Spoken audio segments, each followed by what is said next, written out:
Bismillahirrahmanirrahim. Assalamu alaikum. Poetry 1, course code 403, lecture 8.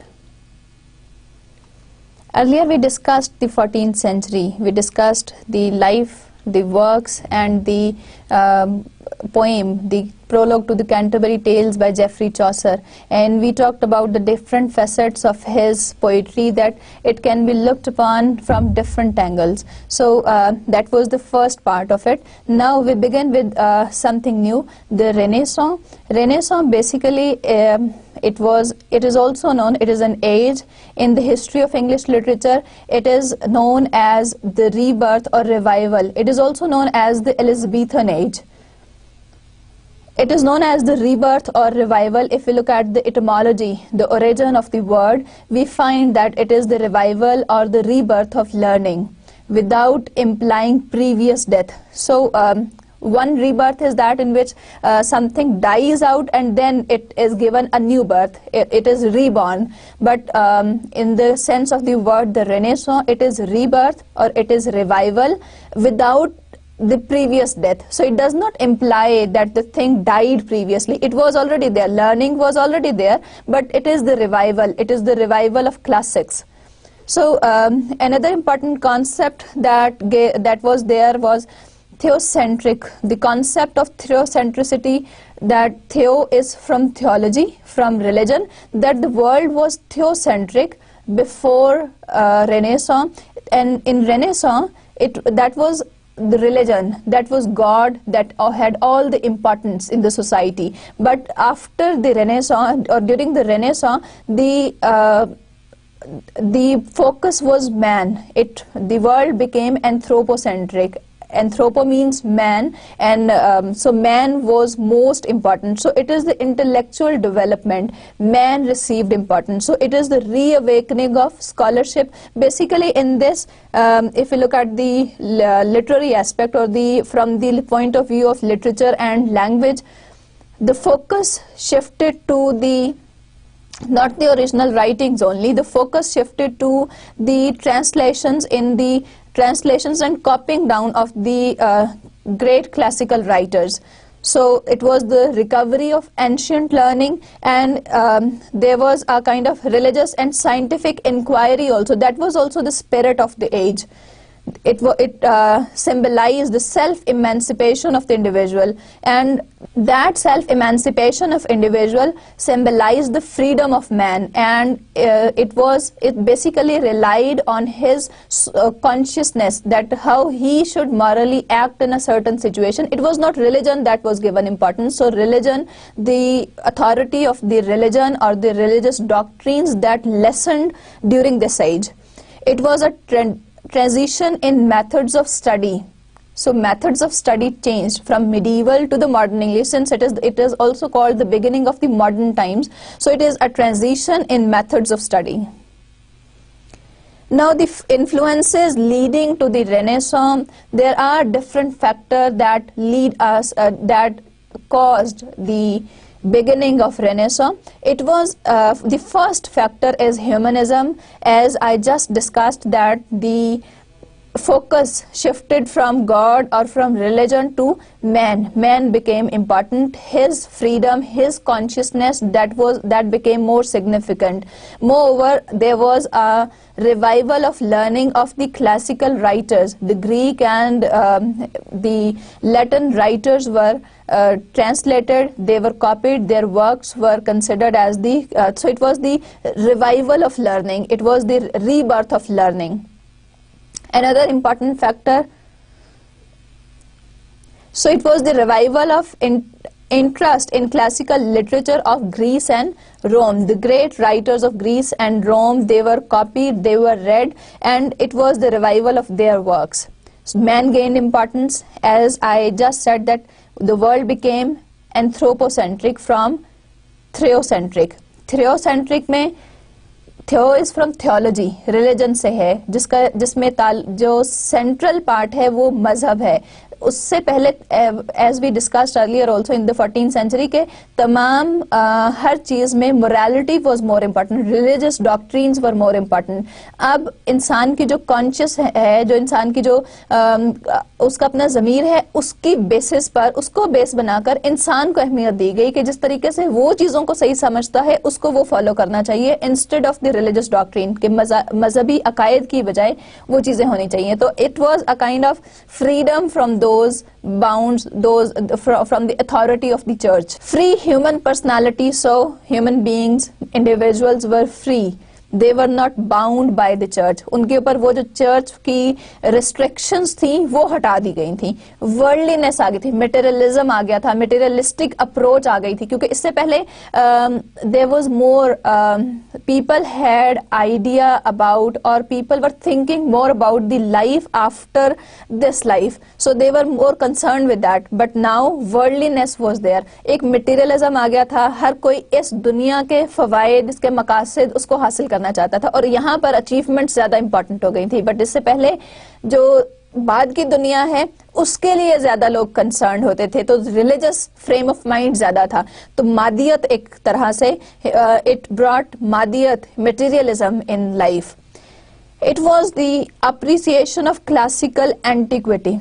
Classical दौर में जो ग्रीस में, इटली में जितने भी ग्रेट राइटर्स थे, उन्होंने जो भी कुछ लिखा था उसकी अप्रिसिएशन, उसके बारे में उसको कॉपी किया जा रहा था, उसको ट्रांसलेट किया जा रहा था, that became very important. So it was this from this perspective it is the revival of classical learning, क्योंकि उन सारे राइटर्स को एज मॉडल्स फॉलो किया जा रहा था, उनके वर्क्स को, वो जो माइथोलॉजी थी, वो जो रेफरेंसेस थे, वो सब यूज किए जा रहे थे। The geographical discovery, it was a characteristic of the era.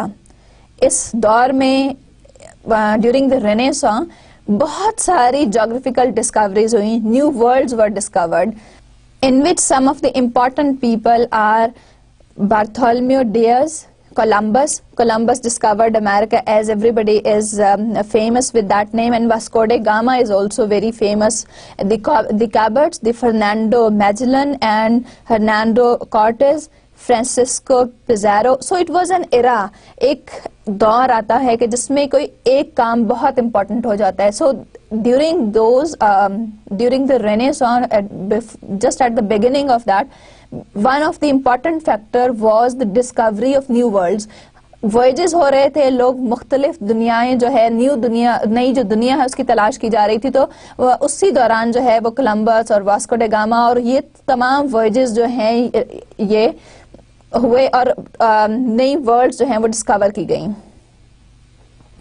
Another important factor was the invention of the printing press. Now printing press is very important because before the printing press, books were not accessible for every common man because it was manually done and the process was very slow. Everybody could not have an access to the books. With the invention of the printing press, it was brought to England by William Caxton in 1496. It brought a revolution in the field of education. Literature became independent of patrons. Now, before the printing press, there were patrons. The royalty, the courts, particularly the court, was a great patron of the great writers, and they patroned only the people who they wanted to or whom they favored. They did not favor everyone or every budding writer. So this was something, the invention of the printing press was favorable for the new writers also because they did not need any patents. They became independent of patents. A patron is the person who financially supports a writer, encourages him, and in this way the writers get inspiration and get the financial help from the person. So with the invention of the printing press, all the writers in different fields, whether they were writing drama, poetry, prose, any genre of literature, they became independent of patents. It gave a boost to the spirit of learning. Since books became available for every common man. So it gave a boost to the spirit of learning, because 20,000 books were published within the 20 years of its arrival of the printing press in England. And it spread generally. Now, since books were available for every common man, everybody could have an access to the books. So it spread awareness among people. The books were available, they could read them, they could have their own self-conscious. Then the Copernican system also brought a revolution in the thinking of people. Now that thinking definitely affected all the fields of life, because earlier it was believed that all the planets are stationary and it is the sun that revolves around the planets, or it is the sun that revolves around the earth.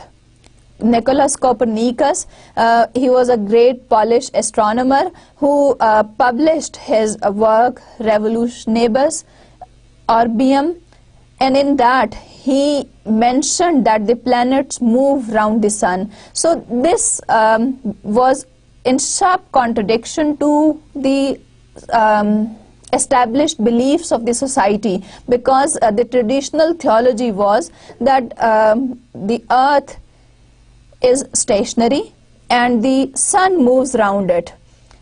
And this theory basically proved the earth a restless creature that keeps on moving round and round the sun, and man, what was the condition of the man in this universe? It proved the man to be an atom in the scheme of things. So a very, very small particle. So man was represented as a very, very small particle in this universe. So this brought a great revolution in the perception of people during the Elizabethan age. So this was a fact that was discovered then, that was introduced by Copernicus. And what was the change? उससे पहले ये ख्याल किया जाता था कि जमीन stationery है, जमीन एक जगह पर साकित है और सूरज इसके गिर्द घूमता है. कोपरनिकस ने ये आइडिया दिया कि नहीं, ऐसा नहीं है, हकीकत इसके बरक्स है. सूरज स्टेशनरी है, वो एक जगह पर खड़ा रहता है और जमीन और बाकी तमाम प्लैनेट्स उसके गिर्द घूमते हैं. और इंसान की अहमियत इस पूरी कायनात में एक जर्रे के बराबर है, एक एटम के बराबर है. जिस तरह के किसी भी चीज का कोई खुलिया हो, उसके बराबर इंसान की वक़्त है. So it changed the perception of people. So it brought a revolution in this field, because it was very difficult at first for the people to accept such type of idea. Fall of Constantinople, this is another factor for the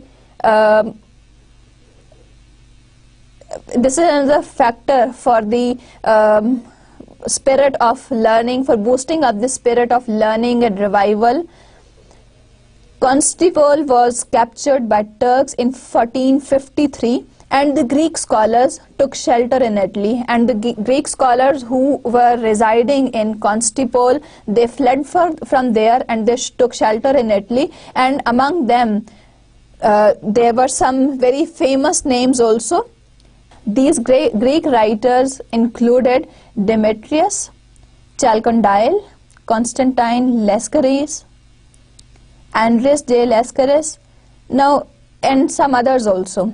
Some of these, now there is a mistake that some people believe that it is only because of all this revival of learning can be attributed only to the fall of Constantinople. But it is a mistake here, that it is not because of the fall of Constantinople that these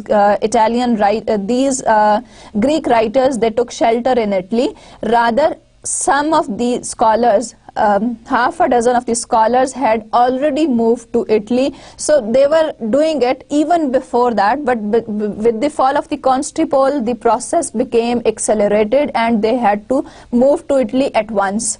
But it had started earlier, it was still there. So the process was accelerated by the fall of Constantinople.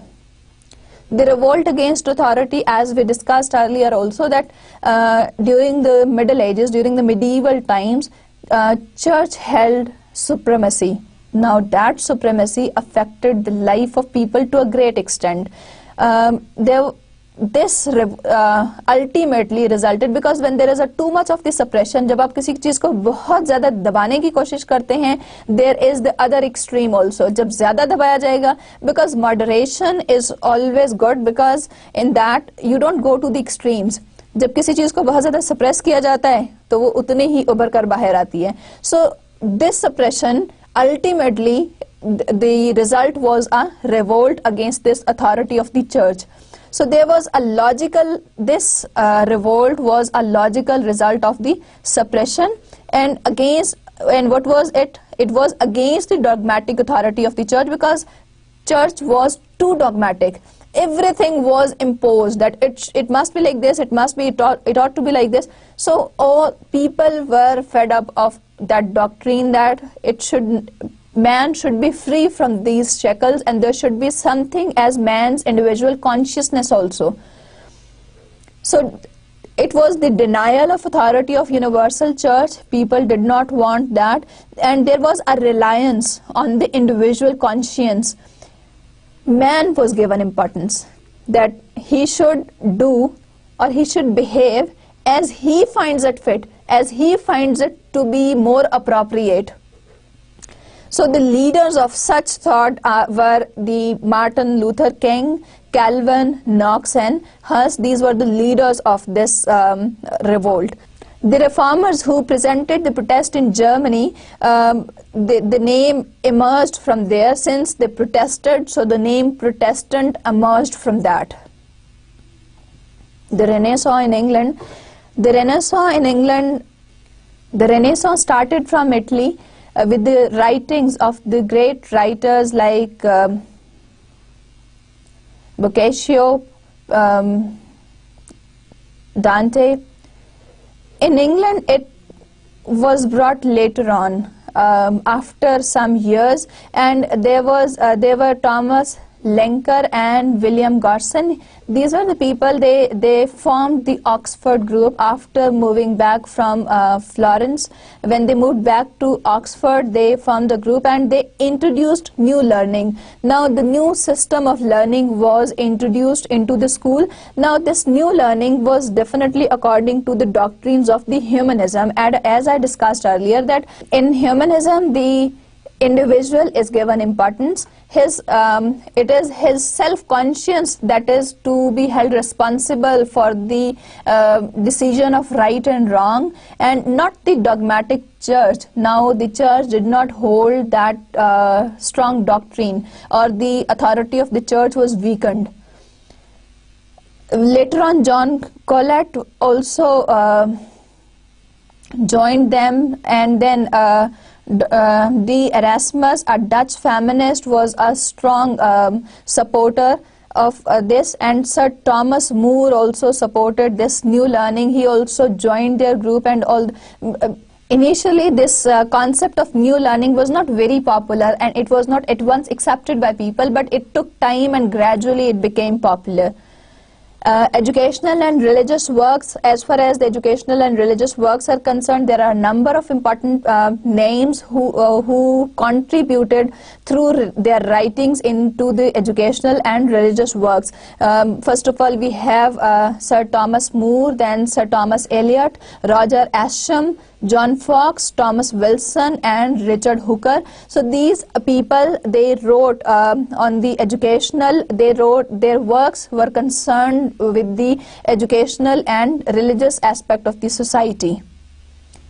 With the new learning, there was the new beginning. So it introduced a new beginning in the fields of in different fields of literature, particularly drama and poetry. The new drama was introduced, the new poetry was introduced. So in this regard, we have a number of important people here. I have just mentioned two for drama and two for poetry. Nicholas Udall and Thomas Sackville, these are the notable names who started writing the new drama. And then the new poetry, in new poetry, Sir Thomas Wyatt and Henry Howard, Earl of Surrey. So these were the influential people who were writing the new drama and the new poetry, because the spirit of Renaissance, that revival of learning of the classics, that gave strength, or that revived all the genres of literature. So there was a kind of new beginning in all the genres of literature. Edmund Spenser stands out as the representative poet. He marks the beginning of his first poems. They mark him as the first national poet, and he marks the beginning as a great Elizabethan poet. So first of all, we will have a brief look at his biography, at his life history, that where he lived and what type of education he had and how he spent his life. Edmund Spenser was born in 1552 in London. He was the elder son of John Spenser. He was a free man, a free journeyman cloth maker. He was a resident in East Smithfield, and he could not afford to give. He belonged to an average family. His father could not afford to give him very good education as the children of aristocratic people could get. He entered the Merchant Taylors' School, which was founded in 1561 under Richard Mulcaster, and Richard Mulcaster is a notable person. He was a famous humanist also. As I just mentioned that his family, Spenser's father could not afford to give him very good education, so he was supported by Robert Novell and for his educational expenses. So he received that help from different financially sound people during his student life. The curriculum of the school, the Merchant Taylor School where he took admission, the curriculum of this school was to a large extent on the discretion of the headmaster, who was Richard Mulcaster, and the element of humanism was very dominant in that. So the children were taught Cato, Caesar, Horace, Lucan and Homer. So boys, they could read, they could appreciate these classical works. So the element of humanism was very common even in the educational system also, because of the person who had founded that school. In May 1569, Spenser left school. He joined Cambridge, and while he was studying at Cambridge, he had to work since he was a poor man, he could not afford to have the expenses there. So the wealthy students there, he used to work for them as a poor Caesar. It was a humiliating service, but he did that in order to get education. He left Cambridge in 1576 after he had read great Italian and Greek masters of art.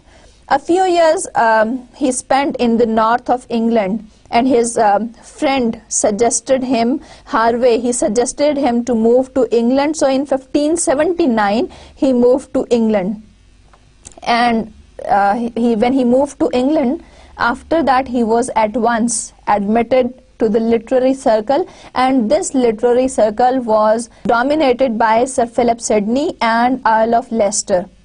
Sir Philip Sidney and Earl of Leicester showed great favors to him. Earl of Leicester showed particular favors to him because he was impressed by the literary taste of Edmund Spenser. Edmund Spenser was appointed as a secretary to Grady Wilton. He had recently been appointed as Deputy Lord of Ireland. He had been given that assignment recently by the English government, and on the special request of Sir Philip Sidney, he did this great favor to Spenser, that he requested Queen to give him a good position. After that, Edmund Spenser moved to Ireland. He spent 18 years of his life in Ireland, and he did a great service to the English government in the capacity of a number of posts there.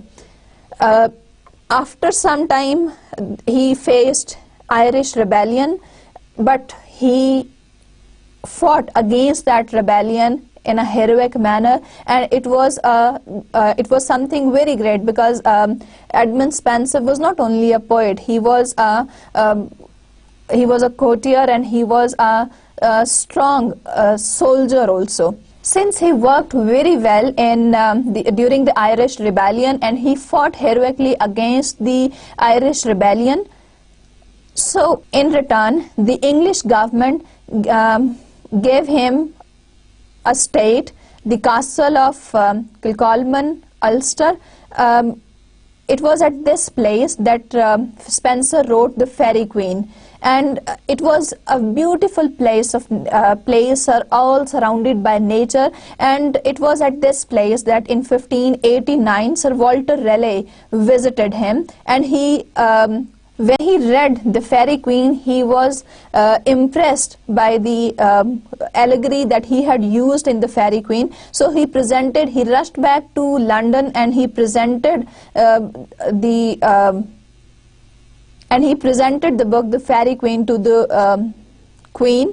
And for writing the Faerie Queene, the Queen was very happy, and she granted a yearly pension of £50 to Edmund Spenser. But it was later on Edmund Spenser came to know that he was not paid this pension.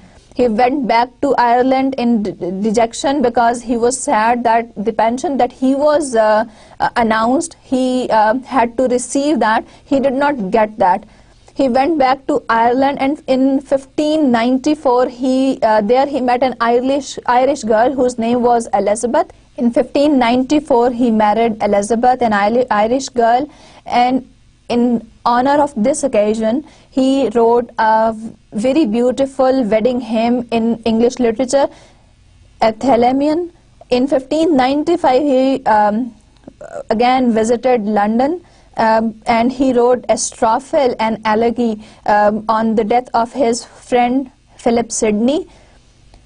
After that he went back to Ireland, so he had a number of visits from London to Ireland, and Ireland to London, then again from Ireland to London. So he had a large number of visits from Ireland to London. He was time and again moving from Ireland to London. He was appointed in Ireland, he was appointed the Sheriff of Gawk, and it was a strange seat for the poet, but again he was faced with the rebellion. In Ireland he was again faced with the rebellion, and the rebels in fury burnt his castle. He escaped with his family, he was able to escape with his wife and 2 children, and he returned back to England. He died in 1599, and he died in a state of dejection and poverty.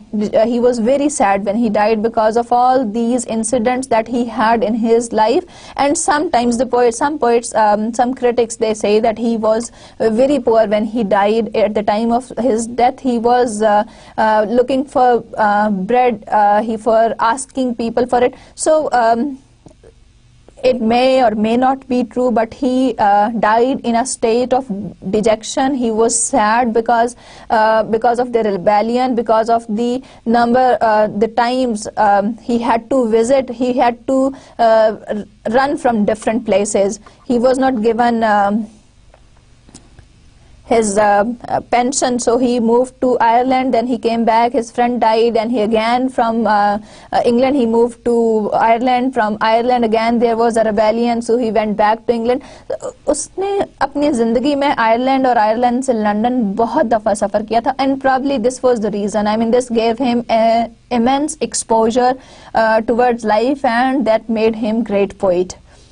He died in 1599. He was buried beside his master, Geoffrey Chaucer. Geoffrey Chaucer is also buried in Westminster Abbey in the Poets' Corner. So Edmund Spenser was also buried in Westminster Abbey besides his master in the Poets' Corner. Let's have a look at the Spenser's works. Some of his very famous works are Mother Hubbard's Tale, The Complaints, Colin Cloud Comes Home Again, The Amorety and the Epithalamion, The Faerie Queene. The characteristics of his poetic works: So this is since he is one of the earliest poets of the Elizabethan age, so his poetry, his first poems, they mark an outburst of great Elizabethan poetry because they had the spirit, they had the characteristic features of the spirit of the age. First, he can be recognized as the first national poet in 2 centuries because before him there were people, but they were not of national significance. His poems, they were pastoral compositions, they were modeled after Virgil's writings. And the melody of his poetry, the works that he had produced was unsurpassed. It was uncomparable in English literature. Even at present, it is uncomparable. There is no other writer who had written like Edmund Spenser. The melody is, it's so melodious, it is so musical. The way he has composed, the way he has picked up words and put them together, it is melodious and very rhythmic. So his verses have got the quality of being very musical. Spenser's style, so when we look at his poetry, we find certain features that are characteristic of his poetry. His poetry is supreme in his vision, and they are ultimate. There is an ultimate world of poetic fluency. It is fluent, it is spontaneous, it seems to be natural. There is ornate imagination, very complex imagination is also there. Rich imagery is used. We can actually imagine the things. We can imagine the way he gives the vivid descriptions of scenes and characters. It is very clear. He uses lofty idealism. Lofty is elevated. He uses lofty idealism. He is a sensuous poet. The way he writes, it appeals, his writing appeals to the senses of the readers. All the senses are involved in that. He uses luxuriant colors, and he uses the verbal music also. So these are all the characteristic features of Spenser's poetry. Spenser's poetry is blended. It has blended the romantic ideas, the nationalistic feeling, and the idealistic thought. So 3 of the things, the romantic idea and the nationalistic feeling and the idealistic thought, 3 of them, they have been combined together in his poetry. So it is very rare a phenomena that we find in one work. So he combines 3 of them. Romantic ideas भी उसमें आते हैं, उसमें जो patriotic जो national feelings है वो भी है, और एक आइडियलिस्टिक अप्रोच भी है कि आइडियल क्या है और किस तरीके से होना चाहिए, वो भी उसमें ब्लेंड हुआ हुआ नजर आता है. Experimented with language. So this is one of the characteristic feature of Spenser's poetry, that he experimented with language. He enriched it. He used archaism. He used the archaic words which were old, obsolete, that were outdated. बहुत पुराने जो words थे उसने उनको भी उसमें use किए. He has used allusions. So this was basically the characteristic feature जिससे रिवाइवल ऑफ लर्निंग का पता चलता है, जिससे पता चलता है कि वो जो वर्ड्स BC में कहीं यूज किए जाते थे, बिफोर क्राइस्ट जब यूज किए जाते थे, वो वर्ड्स उसने, वो आर्केइज्म उसमें इंट्रोड्यूस कराया है. उसने डिलिबरेटली वो फीचर्स यूज किए हैं in order to represent the vigour of the age, क्योंकि एज की एक कैरेक्टरिस्टिक फीचर ये थी कि it was revival of classical antiquity.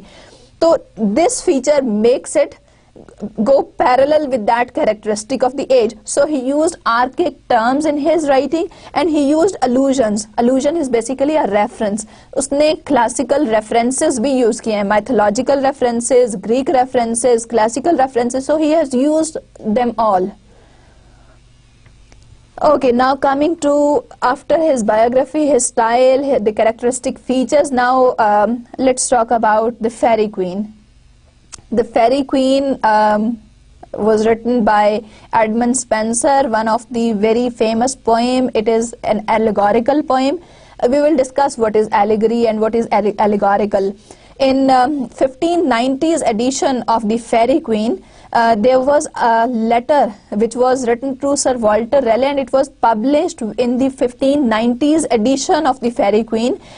In that letter he had mentioned the general end is to fashion a gentleman or noble person in virtuous and gentle discipline. So he said that the purpose of writing this book, the purpose of writing the Fairy Queen, is to fashion a gentleman or noble person in virtuous and gentle discipline. So this is his intention that he has disclosed in a letter that he wrote to Sir Walter Raleigh.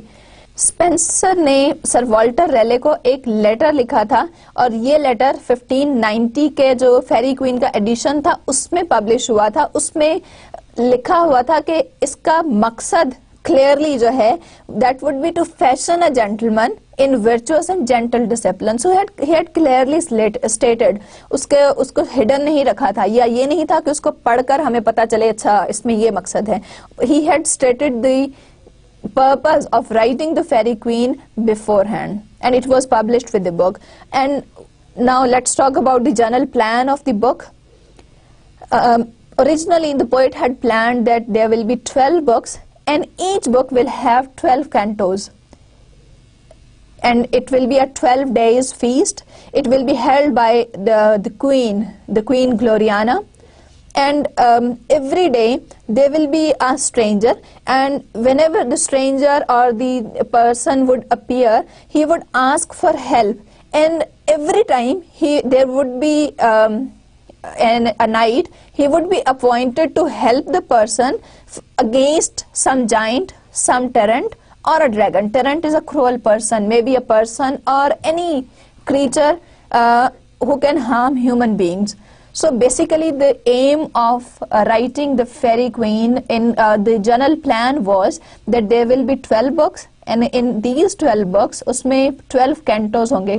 Cantos are small parts के हर book के अंदर उसके 12 parts होंगे, और हर part में जो है वो एक night जो है एक stranger आएगा और उस stranger को 12 days का feast है, और रोजाना एक stranger आएगा जो किसी मुश्किल में होगा.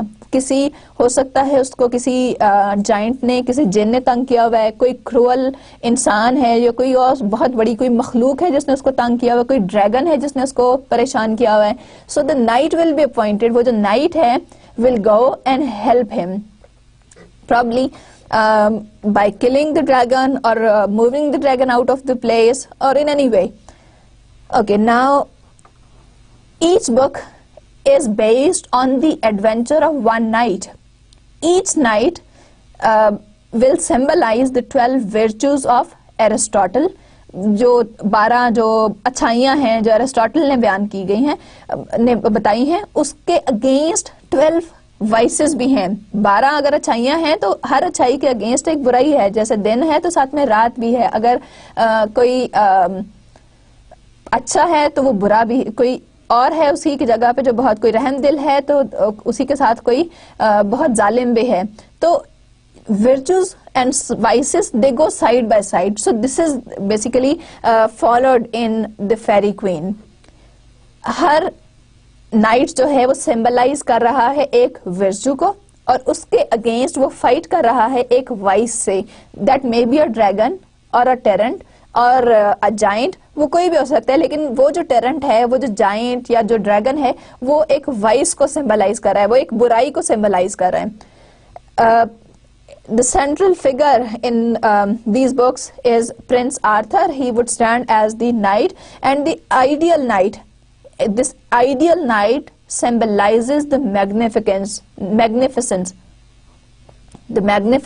and the grandeur of his status of being a knight, that he is all powerful and he can be triumphant in all situations, and he can slay, he can kill any sort of tyrant no matter how powerful the enemy is, since he symbolizes the virtue. So virtue always dominates the vice, कि अच्छाई हमेशा बुराई को ज़ेर कर लेती है. तो basically that is the idea given in the Fairy Queen, that is the plan.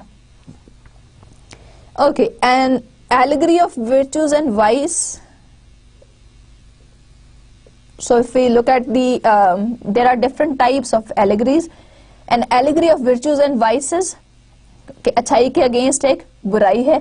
And allegory of the times and people, उसमें वक्त और लोगों की भी एलिगरी है। हो सकता है उसमें उसमें पोइम में मेंशन किया जाए या स्टोरी में ये कहा जाए कि एक दो जानवर जो हैं उनकी बहुत अच्छी दोस्ती है और वो इस तरह से रह रहे हैं। हो सकता है वो जो दो जानवर हैं, हो सकता है एक उसमें से एक घोड़ा है और एक गधा है, वो हो सकता है किसी को सिंबलाइज करें रियल लाइफ में, लोगों को और किसी एज को सिंबलाइज कर रहा हो। So this is basically allegory. और in the first part as I said that an allegory of virtues and vice, उसमें जो लोग हैं या जो कैरेक्टर्स हैं वो कोई एनिमल्स भी हो सकते हैं, वो कोई ह्यूमन बींग्स भी हो सकते हैं, लेकिन उसके दो मीनिंग्स हैं। एक सरफेस मीनिंग है, एक सरफेस स्टोरी है, और एक डीपर मीनिंग और डीपर स्टोरी है। So two stories run parallel in an allegory. Surface level पर वो एक अपेरेंट थीम है कि एक स्टोरी चल रही है, वो कैरेक्टर्स का रिलेशनशिप क्या है वो, लेकिन अपेरेंटली वो जो कुछ भी सिंबलाइज कर रहे हैं, जो उनकी जो डीपर मीनिंग है, उस मीनिंग के through their is a true message in the story. वो डीपर मीनिंग पर वो दूसरी स्टोरी चल रही है। An allegory of the times and people, so those characters in the story might symbolize the time and the people. A story of romance and adventure, so there it can be the story of a romance and adventure, and the character and action has got double meaning. So again in allegory जो actions हैं वो भी double, उसके भी double meaning है, और जो character हैं वो भी मीनिंगफुल हैं, वो भी उनके भी डबल मीनिंग है। एज आई टोल्ड यू कि दो स्टोरीज हैं, एक सरफेस लेवल पे और एक डीपर मीनिंग। जो सरफेस लेवल पे है वो तो अपेरेंट स्टोरी है, जो डीपर है that is the true message of the story. वो हो सकता है उसमें रिलीजियस एलिगरी हो, उसमें मॉरल एलिगरी हो, उसमें सोशल एलिगरी हो। These are all the different types of allegory that we will just discuss. Only 6 books were completed. Now the original plan of the Fairy Queen was 12 books, and in each book 12 cantos. Only 6 books were completed. Book 7 is unfinished. Probably the poet started writing book 7 also, but that's book 7 is not complete. 6 books are complete. The allegory. Now an allegory is an extended metaphor. In metaphor, we discussed that we compare two things. As I gave the example earlier also that if I say John is a lion, इसका ये मतलब नहीं है कि John lion is an animal, लेकिन उसके कुछ characteristics हैं जो मैं attribute कर रही हूँ John को.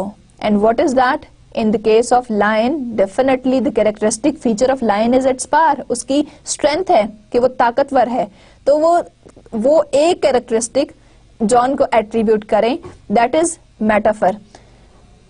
एलिगरी एक एक्सटेंडेड मेटाफर है। एक्सटेंडेड मेटाफर कैसे है कि इसमें सिर्फ एक क्वालिटी एट्रीब्यूट नहीं की जा रही, इसमें हर चीज, हर कैरेक्टर, हर एक्शन, टाइम, हर चीज के डबल मीनिंग है। वो एक और चीज को भी सिंबलाइज कर रही है, वो एक और चीज को भी रेफर कर रही है, and that double meaning, so through that the story runs at 2 levels. A story, poem or picture that can be interpreted to reveal a hidden meaning, typically a moral or political one. How moral? That if the characters symbolize certain virtues and vices, if they symbolize certain characters in the political life, maybe the queen and the prince and the state condition and all that. So this is symbolic of the at 2 levels.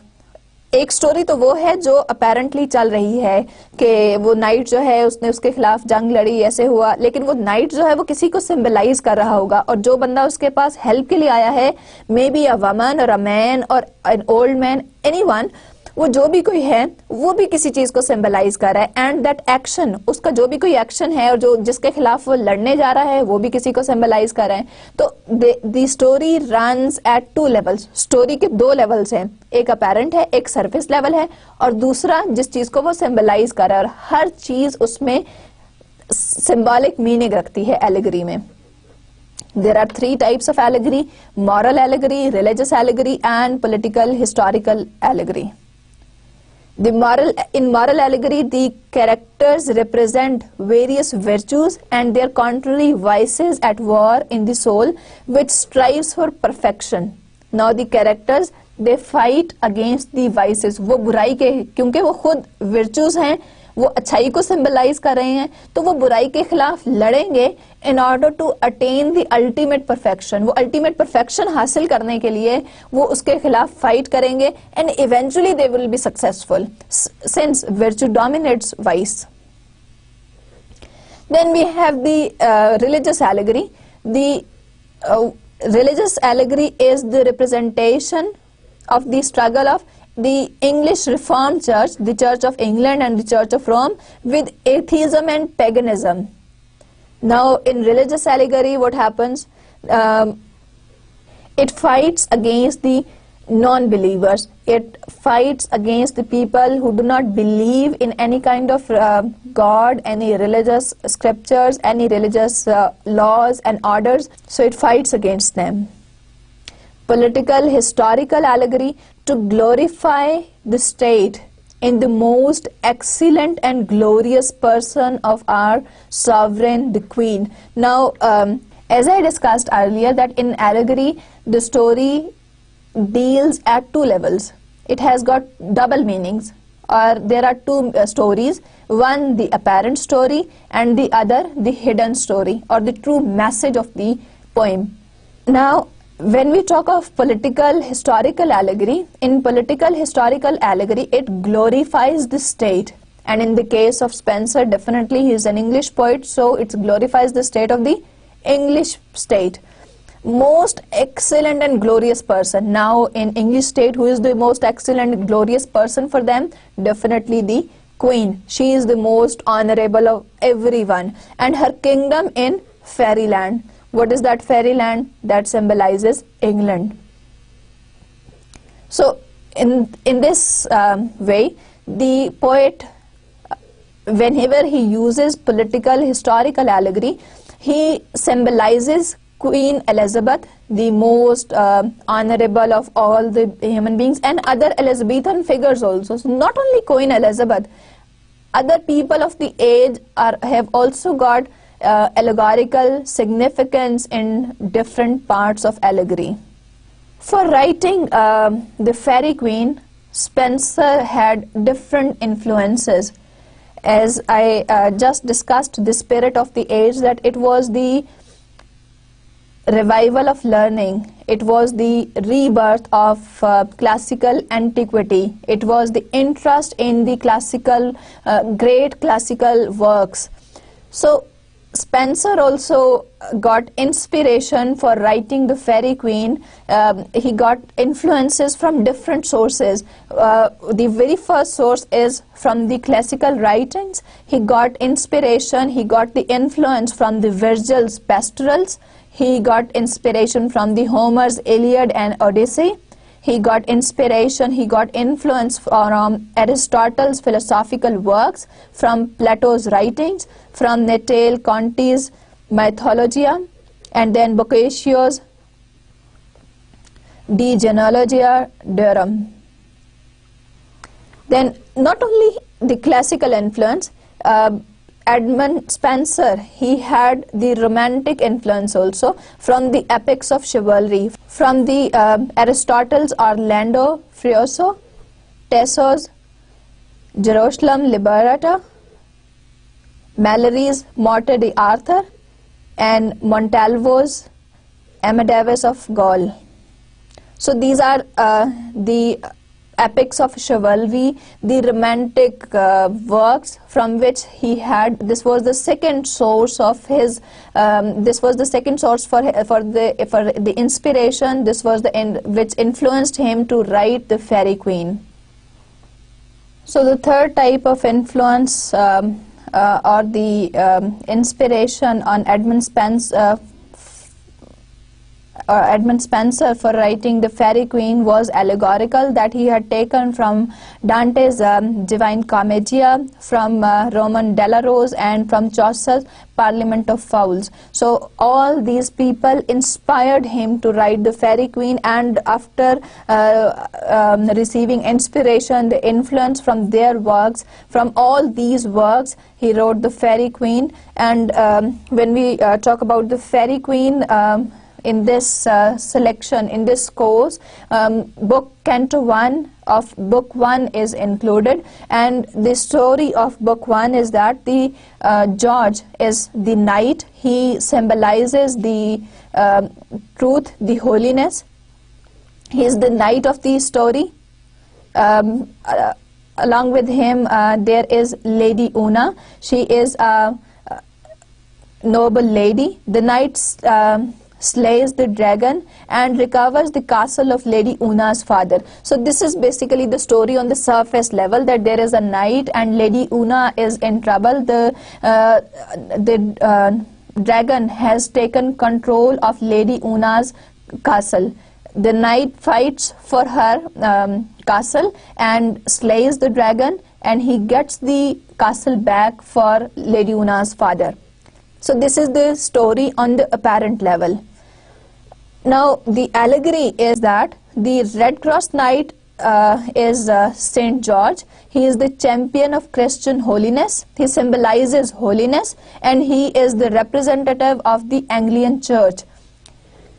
On the other hand, as I just told you about the story, that there is Lady Una with him. Lady Una symbolizes truth. She is symbolic of true religion.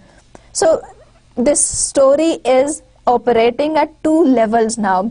एक story वो है कि जिसमें night है, lady उना उसके पास जाती है कि अच्छा ड्रैगन ने हमारे कासल पे कब्जा कर लिया है, नाइट उसके लिए फाइट करता है ड्रैगन को मार के, और कासल जो है वो लेडी उना के हवाले कर देता है. सो दिस इज अपेरेंट स्टोरी कि किस तरह से वो गए, क्या हुआ, ये स्टोरी है. एलिगरी में हर चीज, नाउ नाइट है, लेडी उना है, वो जो ड्रैगन है या जो कासल है, ये सारी चीजें सिंबलाइज कर रही हैं किसी और चीज को. जैसे नाइट जो है वो होलीनेस को सिंबलाइज कर रहा है, लेडी उना ट्रूथ को, ट्रू रिलीजन को सिंबलाइज कर रही है, फिर जो ड्रैगन है वो एरर है, वो मिस्टेक है. So all these characters in an allegory have dual meaning. A story operates at two levels, the surface level and the deeper level. The style of book 1, it is the best book, probably it is the first book with which Edmund Spenser started, except for Canto 10, that it is believed that it is a little dull as compared to the rest of the cantos of book 1. Richness of contrasts is exemplified. Richness of contrast, as we have error, and on the other hand we have holiness, we have truth. So they are in sharp contrast, one virtue and the other is vice. So throughout the book we find examples of contrasts.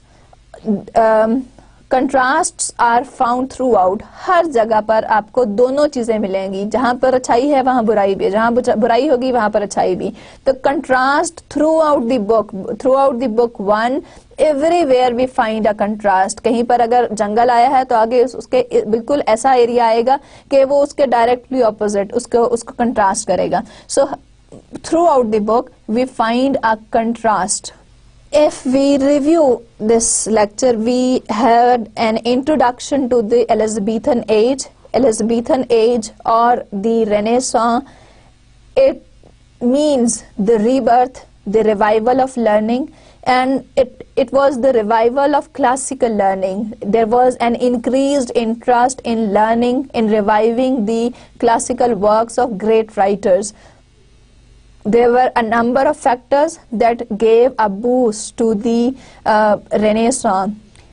There was printing press. Books were available now for everyone around. Even the common men, they had an access to the books. So this gave rise to the awareness among people. Then the element of humanism, that earlier religion held authority. The church was supreme. But now at this time, the church held supremacy, but now by this time the church had lost that authority and man became important. So the world from theocentric, it became anthropocentric. Theocentric is when the religion, when God is center of importance. Now man is the center of universe. Another important factor that gave rise to such thinking is the discovery of new worlds. Vasco da Gama, Columbus, there were a number of other voyages. New worlds were discovered. So this spirit of discovery also added up to the spirit of Renaissance. नई जगहें तलाश की जा रही थी, लोग वहाँ जा रहे थे. सो डिस्कवरी थी, हर तरफ डिस्कवरी और न्यू इन्वेंशंस हो रही थी. Then we had the Copernican system. Earlier the belief was that the world is stationary and the sun moves around the earth. Copernicus, he published his work, and in that he gave the idea, he presented his idea that it is contrary to the existing tradition, that the world is not stationary, it is something restless, it keeps on revolving around the sun all the time, and the sun is stationary, and the importance of man in comparison to this whole universe is like an atom, any smallest particle in the universe. So all these ideas, all these factors, they influence, they gave a boost to the perception towards the age, towards literature. It changed the lifestyle of people. So it was a kind of revolution. Then we discussed some of the important writers of the age, and it was the introduction of new learning. New learning was introduced, and religion plays a very important role. So now the practice of studies, it changed. Humanism also was an important factor, and the children who were studying at different schools, they were made to practice and to be able to learn and appreciate the classical works of different classical writers. Then we discussed Edmund Spenser's biography. We discussed his life, that he was born in London, and he did not belong to a very prosperous family. His father could not afford to give him very good education, but he had right from the beginning, he was supported by different people at different times for his educational purposes. Later on, when he joined Cambridge, he worked for the wealthy students as a Cesar, and later on he joined the literary circle of Sir Philip Sidney and Earl of Leicester, and they were strong supporters of Edmund Spenser. They patented him, they supported him well, they introduced him to the Queen. He had made, in his lifetime, he made a number of visits to Ireland, and he served the English government there, and in return he was given a state also, a castle. He had produced a number of notable works. Among them, The Faerie Queene is also included in that. The Faerie Queene is included in this course. The part of book which is included in this course is Book 1, Canto 1, and the plan of the book is there will be, the poet originally planned that there will be 12 books, and in those 12 books there will be 12 cantos in each poem, and it has got the allegorical significance, or it is an allegory basically, where the poem operates at two levels. There is a surface story, and on the deeper level there is another story, that is the true message of the poem. So these messages may be religious, moral, they may be political, historical, they may symbolize different characters and times of the age also, and they may even symbolize the Queen and some other notable figures of the age. The Faerie Queene, Book 1, Canto 1 is included in this course. The Faerie Queene is an allegorical poem. In this poem, the general plan of the poet was to write 12 books, and each book will contain 12 cantos. The canto is a part, so each book will have 12 parts within it, and it will be written in an in the form of allegory, in which the story has two meanings, one the surface meaning and the deeper meaning. Apparently it on the surface level ये एक आम story होगी कि एक night है, उसने किसी उसके पास कोई आया है जिसको किसी की मदद की जरूरत है, जिसके ऊपर कोई जुल्म कर रहा है या उसने उसकी कोई चीज ले ली है और वो जाकर उसके लिए फाइट करेगा, और this is the apparent story जो कि सरफेस लेवल पर होगी. On the deeper level, it is a story that will symbolize, that will have the true message that will be symbolic. और वो जो story है deeper level पे, वो हर चीज, हर action उसमें किसी चीज को symbolize कर रहा होगा, किसी virtue को, vice को, action को, time को, people को ना. इस तरह से वो मॉरल एलिगरी भी हो सकती है, रिलीजियस भी हो सकती है, depending on what they are symbolic of. Political हो सकती है, हिस्टोरिकल हो सकती है. And this is the way an allegory, an allegorical poem operates at two levels. उसके दो तरह के मीनिंग हो सकते हैं. In Faerie Queene book 1, the style of the writer, he gives vivid descriptions. There is certain digressions also. वो sometimes वो इस तरह की description चीजों के बारे में देना शुरू करता है जो कि बहुत ज्यादा relevant नहीं है. So digressions are also a part. He gives vivid descriptions. बहुत clear imagery use की है उसमें, poet ने बहुत vivid descriptions use की हैं to for the readers to visualize the scenes as they are. And the purpose of writing the Faerie Queen, according to Spencer, was to fashion a gentleman in a virtuous manner. So in his poem, his knight symbolized holiness, and in contrast, on the other hand, there was a vice. For example, in book 1, the knight symbolizes holiness, and on the other hand, there is a vice, and the dragon is there. On the surface level, there is a dragon, a monstrous creature who is very cruel and very ugly and loathsome. But at the deeper level, that dragon symbolizes the vice of the society. In the next lecture, we shall begin with the text of the Faerie Queen, and we will see that who are the different characters and how, what type of descriptions the poet gives, and what are the different features, what are the characteristic features of an allegory, that what are the component parts of allegory that will give a vivid description of the poem.